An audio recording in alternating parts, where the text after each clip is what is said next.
The forest was quiet, sunlight filtering through the leaves. As I sat before the Buddha under the Bodhi tree, his gaze was steady, yet filled with warmth, a presence that calmed the noise of the mind and heart. "Master," I began, my voice trembling, burdened by doubts and fears planted by others' harsh words and expectations. "They mock me, saying my path of learning is pointless, that devotion should be poured into worldly success instead." The Buddha nodded, his fingers tracing gentle circles in the earth before him, as if grounding wisdom in nature. "Tell me, disciple," he said softly, "what grows amid the mud and rises above it to bloom in purity?" "Lotuses, Master," I replied, sensing the direction of his words yet yearning for the full depth of understanding. "Yes," he said, his eyes serene, "and do the lotuses curse the mud for surrounding their roots in darkness?" "Number, Master," I answered quickly, though my heart felt tangled in confusion about my own struggles and judgments. "The mud cannot touch their purity. It supports their growth, though its presence remains distant from their radiant bloom." His words stirred something deep within me, a sense of clarity and separation from the weight of external voices. The villagers' mockery, their pressure, their expectations. "They are mud," the Buddha continued, pointing to the muddy pond nearby. "You must see their words and actions as something apart from your true nature, unable to dim your inner light." "But, Master," I said hesitantly, "if their opinions and judgments surround me, how do I rise above them?" The Buddha smiled gently, as though he understood the pain carried within the question. "Rooted in countless struggles, to rise above, you must look inward, not outward. You must know yourself before seeking validation from others. Validation sought externally," he said, "shackles the mind. Freedom lies in embracing who you are, unclouded by fear." His words felt like a breeze clearing the fog within me, yet I still clung to my uncertainties. "Master," I asked, my voice tentative, "what if the mud feels inescapable, pressing against my every effort to grow?" The Buddha tilted his head slightly, then gestured to the lotus pond, asking me to observe the vibrant flowers. "The lotus neither fights the mud nor depends on it for its beauty. It simply grows toward the sun. You must do the same," he said. "Accept the presence of pressure, yet remain focused on your own purpose." But their words hurt. "Master," I admitted, tears welling, the weight of their judgments pressing hard against my heart. "Yes," he said, his voice a soft echo through the forest. "Yet their words only carry weight if you hold them. The pain does not come from their mockery, but from your belief in its power to define you." He touched the earth once more, holding a handful of soil, then scattered it gently into the breeze. "See this soil. It cannot shape the wind. You are the wind, formless, moving freely beyond limitation. You must learn to see social pressure as soil. It grounds you but cannot confine your infinite potential." "But, Master," I said, clinging to my doubts, "how do I remember this lesson when fear clouds my mind?" The Buddha's eyes met mine, deep pools of wisdom that seemed to hold answers to all of life's questions. "Practice mindfulness," he said. "See your fears clearly, not as enemies but as fleeting shadows passing across the heart. When you face fear with clarity, you dissolve its illusion. Only then can you walk freely, unaffected by judgment." His words resonated, yet doubt lingered, gnawing quietly at the edges of understanding, asking to be untangled and reassured. "Master," I whispered, "I worry I will fail. The villagers may never stop mocking, and their words still linger." He smiled once more, lifting a single flower from nearby, its petals trembling in the gentle breeze. "This flower does not wait for stillness. It trembles but remains beautiful, swaying yet unbroken by external forces. You must see yourself as this flower," he said, accepting uncertainty yet finding the peace within to endure it. Peace is not absence of pressure but finding your center amid chaos. Knowing you are far greater than its force. His words, tender as the breeze through the forest, began to settle within me, forming truths both clear and profound. Master, I asked hesitantly, how can I forgive those who mock me when their words sting and cut deeply? The Buddha's face softened, and his voice held an infinite patience as though he had heard the question countless times. You forgive them not for their sake but for yours, he said. Forgiveness is the release of chains unseen. When you hold their harshness within, you chain yourself to their pain. Release it and walk free of its burden. Compassion dissolves anger. Like sunlight melts snow. Begin with compassion for your own suffering. Then extend it outward. The Buddha's teachings rippled through me, each word a pebble cast into the pond of my soul, stirring deep currents. I sat quietly, absorbing the wisdom and letting go of doubts slowly. One by one, as clarity began to bloom, the forest seemed brighter, the lotus pond somehow clearer, reflecting the possibilities within me waiting patiently to rise. Thank you, Master, I whispered, gratitude filling the spaces left vacant by fear, expanding into a newfound strength. He nodded, his presence like sunlight itself, steady, giving, yet unobtrusive, allowing me to grow into my own understanding. The journey back to the village felt lighter. The weight of social pressure like distant echoes no longer sharp. Though mockery still surrounded me, I carried the Buddha's teachings within, like a lotus blooming above the mud, and in the stillness of my heart, I found the beginnings of peace, a refuge from the clamor of the world. Another day, another journey. We found ourselves in a lively village where merchants and villagers bustled amid endless activities. The Buddha walked with grace, his aura a quiet contrast to the clamor and haste surrounding him in the village. I followed closely, my heart burdened by an inner turmoil that the noise of the village seemed to amplify. Further, Master, I said quietly, as we passed a group of villagers who laughed and gossiped, their words laced with criticism. They demand conformity, expect me to follow paths I do not believe in, and reject me for my differences. The Buddha paused near a bamboo grove, its tall stalks swaying gently in the rhythm of the afternoon breeze. He gestured toward the bamboo and said, observe the way it moves. Bending with the wind but never breaking, the bamboo does not resist the wind. Nor does it lose its essence as it sways to its natural rhythm. But, Master, I said, unlike bamboo, my heart feels torn by others' expectations and the pressure to please everyone. The Buddha smiled softly, his gaze filled with both understanding and an unshakable sense of calm that anchored my spirit. You mistake their words and expectations for truths, he said. In reality, they are nothing more than passing winds. The wind touches the bamboo, but it does not define the bamboo's strength, its growth, or its rootedness. I remained silent, the heaviness of my thoughts settling within me as I struggled to see his wisdom clearly. How, Master? I asked hesitantly. Can I be flexible like the bamboo without losing who I am in the process? The Buddha stepped closer to the grove, his hand resting lightly on a sturdy stalk, its resilience clear in its sway. Flexibility is not weakness, he said. It is the strength to adapt without breaking, to bend without losing your roots. As the bamboo sways, it does not compromise its core. It moves, yet remains steadfast in its true nature. But Master, I asked, still unsure, what if the winds grow stronger, threatening to tear me away from my path? The Buddha lifted a fallen leaf from the ground, holding it in his palm, the wind playing with its fragile edges. This leaf, he said, does not resist the wind, yet the tree from which it fell stands firm, rooted deeply.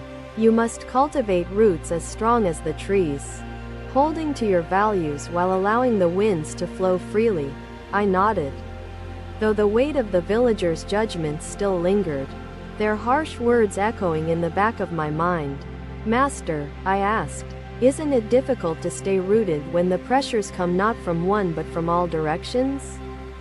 The Buddha's expression grew contemplative, his eyes scanning the grove as the bamboo swayed in unison with the gusts. The bamboo does not fight against multiple winds. It bends to all but never lets go of its connection to the earth. You must do the same, he continued. Find your inner connection, your grounding, and let that guide you above all else. But Master, I said, my voice faltering, what if I am not strong enough to withstand the expectations placed upon me? The Buddha smiled gently, his eyes holding both reassurance and an invitation to explore a deeper understanding of strength. Strength is not the absence of challenge, he said, but the ability to rise again, to grow, to remain true, as the bamboo bends. It stores potential energy. In its flexibility, it finds resilience and harmony with the forces around it. You, too, hold the potential to be resilient, he said, not in defiance of pressure but in your acceptance of it. The Buddha picked a small bamboo shoot and placed it in my hands, its lightness and potential resonating within me. Remember, he said, that every towering bamboo you see here began as a humble shoot, vulnerable and untested by the winds. It grew not by fighting the winds but by learning to dance with them, one breath of air at a time. His words brought a sense of lightness to my heart, a realization that I, too, could grow through life's winds. But, Master, I said, my doubts still clinging, what about the people who seek to uproot me entirely, disregarding my essence? The Buddha placed his hand on my shoulder, his presence a steady anchor in the turbulence of my mind. Those who seek to uproot you, he said, are like storms. They pass, and though they may leave marks, they do not last. Your roots, if cultivated deeply in truth and self-awareness, will hold firm through the storm's passing, leaving you wiser. The villagers' voices in the distance seemed quieter now, their judgments less sharp. As his teachings began to settle within me, I looked at the bamboo swaying gently, its motion no longer a sign of fragility but of quiet strength and grace. The Buddha began walking again, his steps unhurried, and I followed, holding the bamboo shoot as a token of resilience. The village's bustle no longer felt overwhelming. The clamor of voices seemed less significant than the steady rhythm of my breath.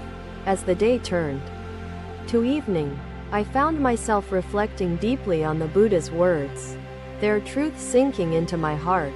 The bamboo grove remained vivid in my mind, its dance with the wind an eternal metaphor for navigating life's pressures. Though my journey was far from over, I carried the Buddha's wisdom within me, a compass guiding me back to myself.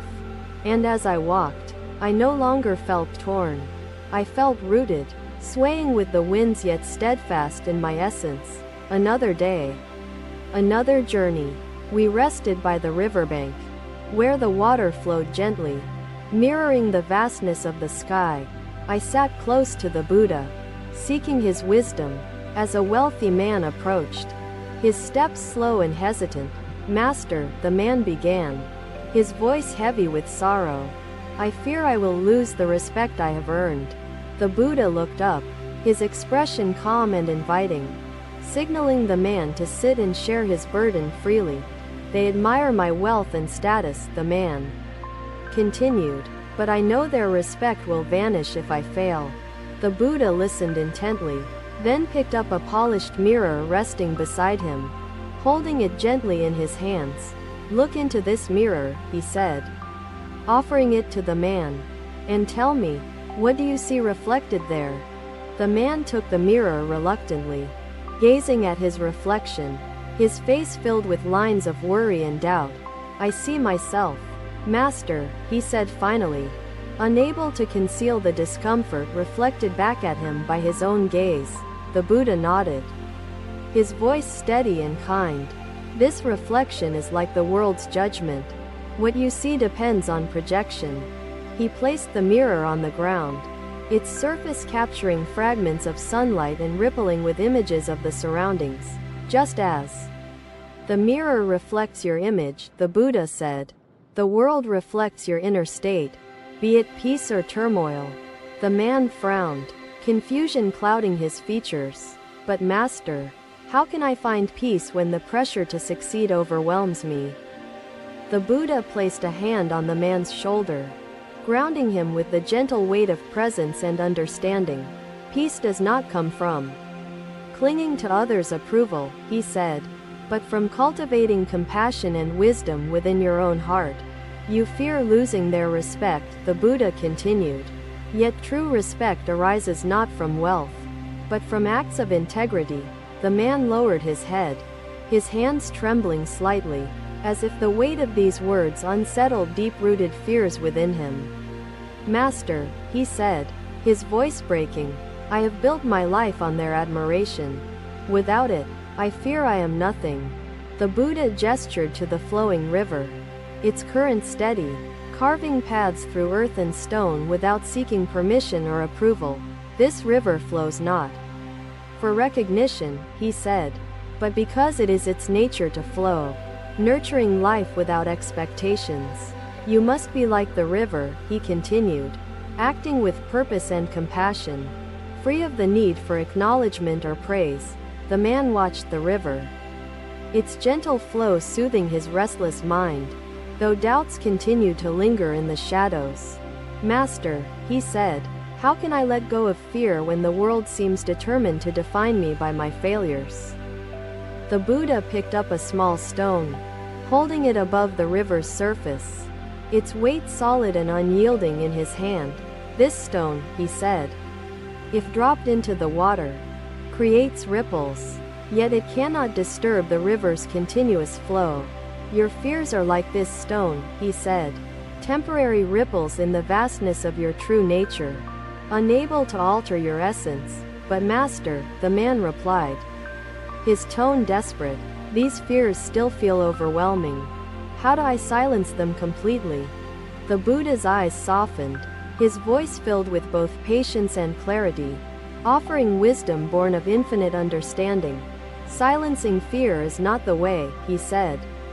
For fear, like all emotions, is fleeting. Acknowledge it, and it begins to dissolve. When you resist fear, he continued, you give it strength. Face it with compassion, and it will lose its grip on you. The man took a deep breath, his shoulders relaxing slightly, as the truth of these words began to settle within him. Master, he said quietly, what if I fail, despite my efforts? Will failure not confirm their judgments and scorn? The Buddha smiled, lifting a fallen leaf from the ground, its delicate veins glimmering in the dappled sunlight of the riverbank. Failure, he said, is not the end but a teacher, guiding you toward greater understanding and opportunities for growth. Like this leaf, he continued, which falls only to nourish the earth below. Each failure enriches the soil of your spirit. The man stared at the leaf in the Buddha's hand, its simplicity conveying truths far greater than its fragile appearance. But Master, he asked, how do I endure their scorn? Their harsh words that cut deeper than any failure itself?